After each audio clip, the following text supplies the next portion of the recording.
1920-ci ildə Cümhuriyyət işğal ediləndən sonra məni həbs etdilər. Bakıdan Moskvaya aparıldım. Orada mənə açıq demədilər, amma başa salmağa çalışdılar.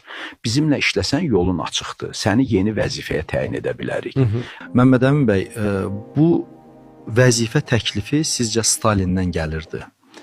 O vaxt belə təkliflər Leninin və Stalinin xəbəri olmadan verilə bilməzdi. Mən isə əməkdaşlıqdan imtina etdim.